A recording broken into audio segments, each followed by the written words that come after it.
Karma to Christ ministries आपका स्वागत करती है। आइए हम परमेश्वर के वचन पर चर्चा करें। आज का वार्तालाप का शीर्षक है भय की आत्मा।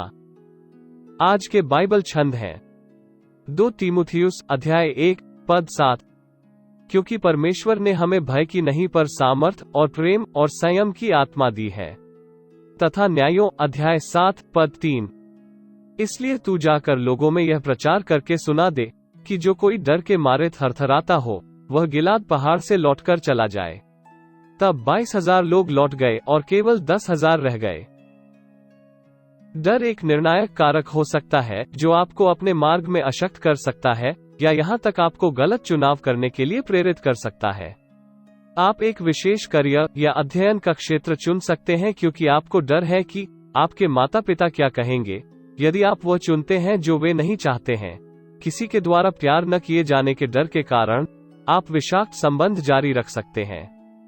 आप दोस्तों के एक विशेष रूप से हानिकारक समूह के साथ जारी रख सकते हैं क्योंकि आपके साथ बातचीत करने के लिए एक सामाजिक मंडली नहीं होने का डर है। हो सकता है कि आप अभी भी डर को अपने जीवन के सभी निर्णयों पर हावी होने दे रहे हैं और अस्वीकृति के डर से कुछ लोगों को ना कहने में असमर्थ हैं, या आप विफलता के डर के कारण विश्वास का एक कदम भी नहीं उठाते हैं।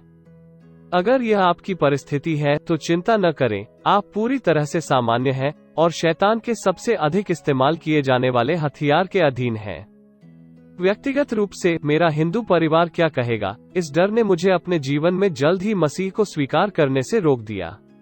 लोगों के कहने के डर ने मुझे अपने लिए उत्कृष्ट और महंगी चीजें खरीदने से रोक दिया, क्योंकि आमतौर पर अविश्वासियों द्वारा मंत्रियों को नीचा देखा जाता है जब उनके पास अच्छी चीजें होती हैं या समृद्ध जीवन जीते हैं। सौभाग्य से एक बार जब आप यीशु को अपने हृदय में स्वीकार कर लेते हैं तो परमेश्वर वादा करता है कि यह भय की आत्मा अब आपका हिस्सा नहीं है, बल्कि इसके बजाय अब आप उस विजय में जी सकते हैं जो परमेश्वर ने आपके लिए प्रदान किया है, जो प्रेम, शक्ति और एक स्वस्थ मन। केवल परमेश्वर से डरो और अन्य सभी भय उसकी छाया में गायब हो जाएंगे। आइए प्रार्थना करते हैं। स्वर्गीय पिता, आप वो हैं जो मुझे सही ठहराते हैं। हे यहोवा, तू मेरी धार्मिकता को ज्योति के समान और मेरे न्याय को दोपहर के समान प्रकट करेगा। हे परमेश्वर, तूने मेरी मन्नतें सुनी हैं। हम अभी आपके वचन पर अडिग हैं और अपने जीवन से भय की आत्मा को अस्वीकार करते हैं। हम विश्वास करते हैं, जैसा कि आपका वचन कहता है, कि डर आपसे नहीं है और यह हमारा हिस्सा नहीं है। यीशु के लहू के द्वारा हमें हमारे पिछले पापों से और डर के कारण की गई गलतियों से मुक्त करने के लिए धन्यवाद। हम अभी अपने जीवन में स्वीकार करते हैं और शक्ति, प्रेम और स्वस्थ मन की आत्माओं को प्राप्त करते हैं। और हम घोषणा करते हैं कि हमारे आसपास के सभी लोग अंतर देखेंगे।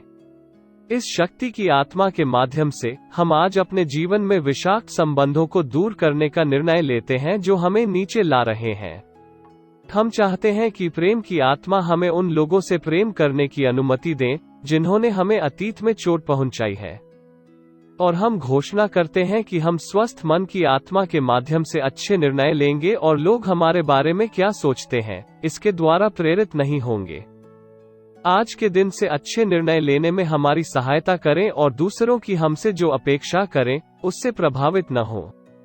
जिस प्रकार तूने मूसा की आत्मा को 70 लोगों पर डाला ताकि उसे बुद्धि के साथ बोझ उठाने में मदद मिले, हम चाहते हैं कि आप हमारे लिए भी ऐसा ही करें और हमें एक उत्कृष्ट आत्मा दें।